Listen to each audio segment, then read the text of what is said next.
You're about to see the 10 biggest egos in the NBA today. We all know confidence is the driving force for a talent's success, but with the notoriety that comes along with being in this league, sometimes that can cause a self-esteem inflation, which can expose pettiness and ruin a top-notch talent's reputation. So let's look into which players have backed up their ego and which ones looked foolish amidst the spotlight. Quickly, Ronto takes the lead in Community Speaks, saying OKC's the most shocking team of 2020, giving great insight on how we all expected a rebuild. Every answer is much appreciated. Yearly top 5 get anything from NBA shoes to jerseys. Question for next vid shoutout after the list. To be clear, this isn't a ranking. Having said that, the number one ego I'm keying in on comes from D. Mitch. I'll get to his beef with Rudy Gobert, which wasn't a great look for either players, but firstly, I can't ignore how Donovan's getting it done on the court. His jumper's gotten way more efficient than it was in past seasons. From 16 feet to the three-point line, the man's vamped his efficiency by 7% from 2018-19. He's only in his third season, so with that improvement, my question is, how much better is that shot gonna get? On this play, he upfakes Kawhi Leonard, then explodes into the lane, and we knew he could slash with the best of them in prior seasons, but it's his smooth perimeter game that opens up space for that ruthless slashing even more. But in this next part, I'm not trying to hate on Donovan, and I know Rudy Gobert's actions honestly displayed nothing less than blasphemy! The blasphemy! To sit up there! He didn't take the virus seriously, to say the ultimate least, and according to Woj, he was also mocking the virus in the locker room before the infamous press conference. His actions were childish, that was clear. But the guy donated $500,000 and made a genuine apology.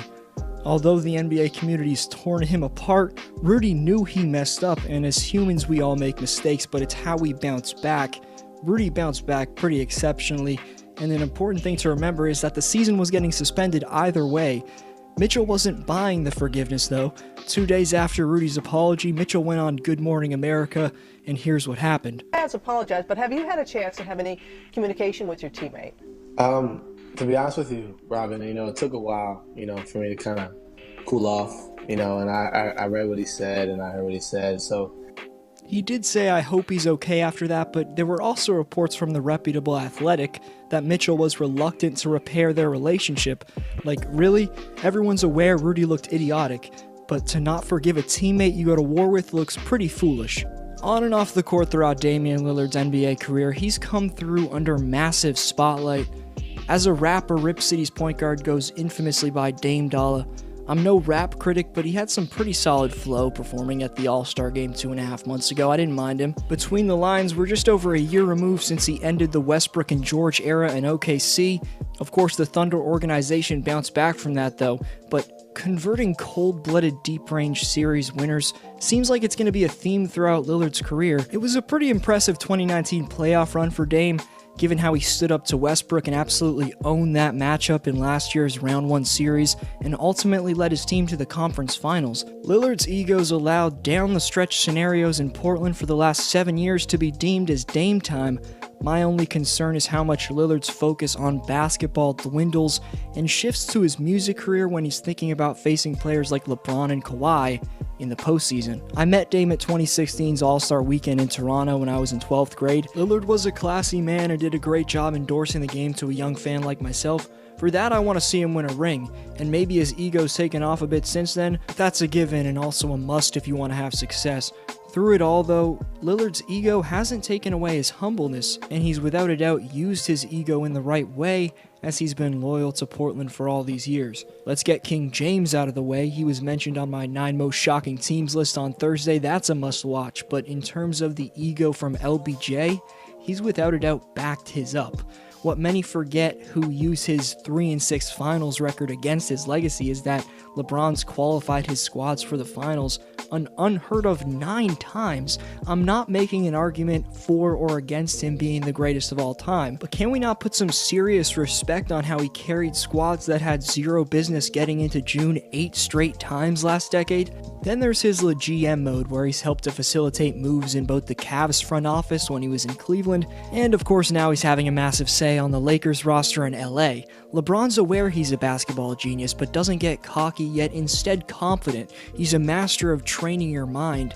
and his involvement with the Calm meditation app says a lot about his awareness in life. This piece of audio says a lot to me. We're so focused on strength that we forget to strengthen our focus. The mind is like a muscle. The more you train it, the stronger it becomes. And while the greats mastered the body, the greatest mastered the mind. LeBron spent his off days during the season recording a 5-part meditation series titled Train Your Mind, giving away his secrets to his on-court mindset that's led to his brilliance. I swear this isn't sponsored. I've got no connection to the company, but being a user of the app for years and then seeing an icon of mine release something like this was pretty miraculous, especially during these times we need meditation, so I'd recommend the app to anyone. But moving on to number 4, as you see, is Russ, who at times throughout his career has lost control of his ego. What? Bro, what are you talking about, man? Bro, I'm out, man. Although this interview created a classic meme for society into the everlasting future, it didn't paint Russell as the best guy around, and it's not just with the media that Russ is mixing it up with. In the modern NBA, we don't see too many televised arguments with players and fans anymore, as obnoxious hecklers are 99.7% of the time, I'd say, ignored by players. In the case of Westbrook, that percentage of ignoring fans is a lot lower. We're constantly seeing this guy stir things up and let his emotions get the best of him. Allowing these little things to get the best of you can completely distract the player, especially one that's in the most watched basketball league on the planet. Fans inevitably are going to be dumb. There's damn near 20,000 of them in one building at times. Be the professional and move on is what you do.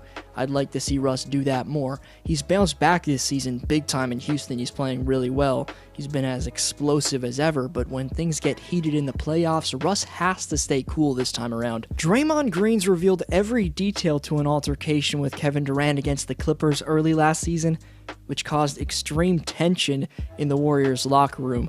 A lot was said in his 2.5-hour On the Smoke podcast, but I suggest you pause to read all of his rant quotes. But here's how that Clipper altercation on the bench went down, which was after Draymond completely ignored KD when the game was tied with seconds winding down in the fourth, and then turned the ball over. Here's what happened according to Draymond. Kevin comes to the bench and he slaps the bench like, yo, pass me the effing ball. I'm like, get the F out of here.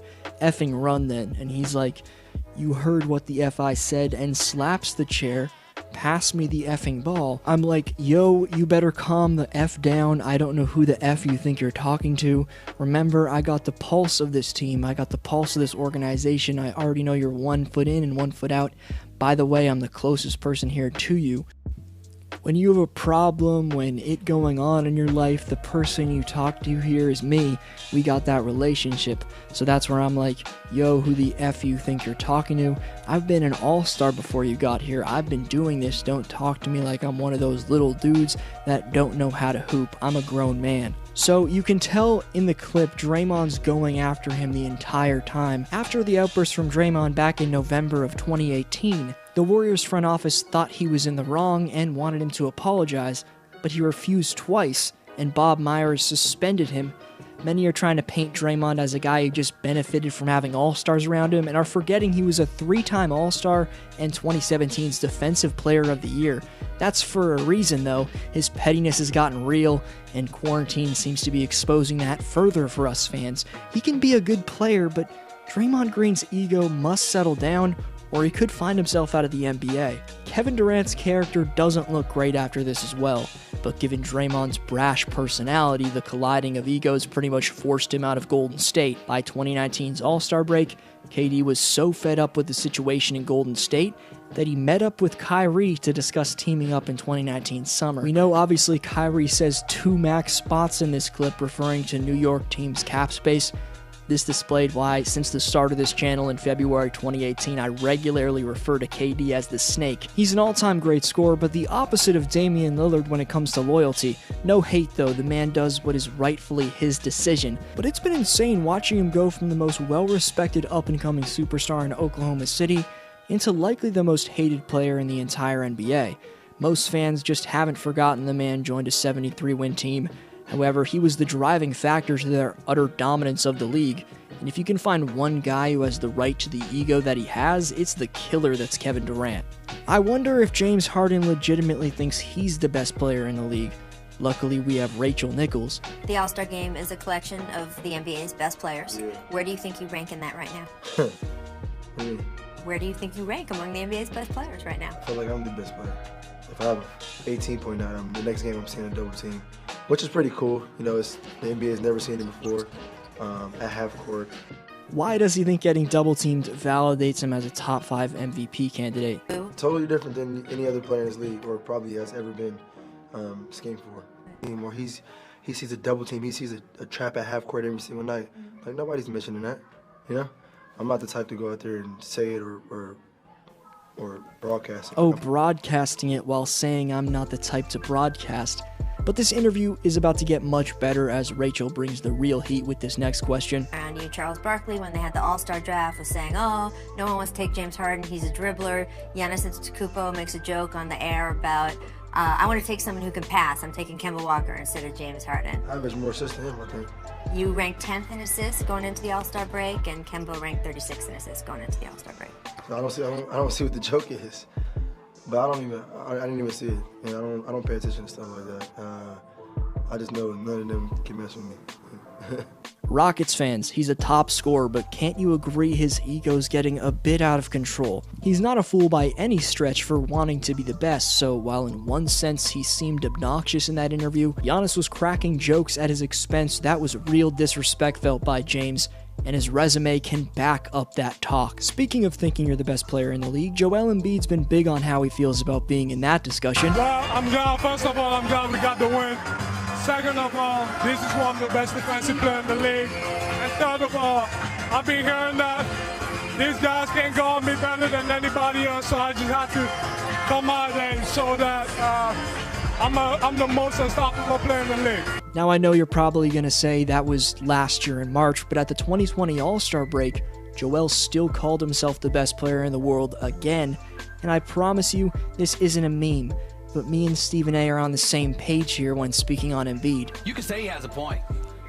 I can say I don't give a damn. I don't want to hear that from him. Here's the reality of the situation. Joel Embiid at 7'1", 250 plus, clearly elite skills, an all-star. This guy is down in points. He's down in rebounds. He's down in blocks. He's down in field goal percentage shooting. And now is when you talk about you the best in the world? What kind of damn sense does that make? Who does that? Who does that while you going this way? Some nights he can be all that, when he windmilled a dunk to help put the Sixers up 2-1 in the East Finals against the soon-to-be champions. Then his ego didn't come close to withstanding the test when the Kawhi roll dropped in, as Embiid was crying and memed forever. I know the saying goes, you're supposed to feel you're the best player in the league. That would have been the right time, though, for Embiid to take a step back and evaluate his self-esteem so he doesn't get let down so hard again in the playoffs. But this occurrence has only seemed to inflate his ego even more. Jimmy Butler's been one of the boldest, most outgoing personalities across the league for about a decade now, but unlike most of the egos displayed tonight, Butler's got a likable way about him. But that can be a delusion because between the lines, Jimmy's shown he's one of the toughest players across the NBA and a player who can lock up the perimeter for opposing teams on any given night, while being able to provide elite scoring on the other end simultaneously. All that skill from Butler does come with a price tag of ego. Look at what happened to Karl Anthony Towns or Andrew Wiggins. Jimmy knew their commitment to winning wasn't on the same wavelength as those two. I think Jimmy saw the same thing with Joel Embiid, and he ultimately knew he couldn't get it done in Philly. Bottom line is, if Butler's not surrounded with players that have the same or at least similar strength in their mentality and commitment to winning like himself, he won't be happy. Jimmy's only going to be satisfied when he brings home a ring. And based off his signing in Miami, he wants to be the guy, and there's so much respect to be had in that. One of my favorite players for sure, and his ego, at least so far in his career, has been backed up. We've worked our way to maybe the man you clicked on this video to see. Kyrie Irving, as I like to call him Uncle Drew, needs to be respected as one of the greatest basketball showmen both on and off the court. With a ball in his hands, he needs to be recognized as one of the top ball handlers ever, and in the NBA today, one of the clutchest killers in the fourth. When he's not hooping, the main thing society probably knows him for is unfortunately being the flat earth guy. As bold as they can get, we all have opinions some are gonna hate, but I guess I can live with that opinion. But his time in Boston was absolutely horrible for his reputation, and I gotta touch on that. The man straight up promised he was gonna re-sign in Boston, spent the season yelling and creating drama with his young teammates, who had just gotten one win from the finals without him the prior season, and 13 months later, this is how the Boston Garden was treating him.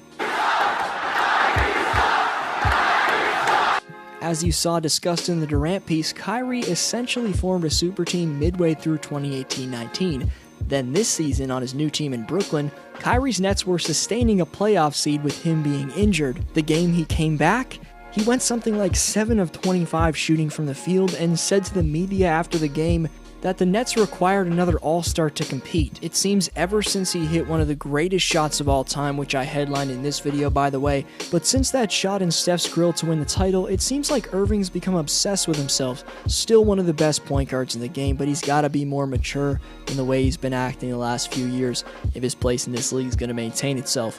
Who's got the biggest ego in your opinion though? Best answer gets next vid shoutout. If you enjoyed, leave a thumbs up to help out the video, and subscribe if you're new. Can't wait to release a ton of more juicy NBA lists and rankings for y'all, and also some team videos. Check out my lit recent uploads if you haven't already. This was your boy D Flow. Thanks to the world for watching, and I'll see you next video.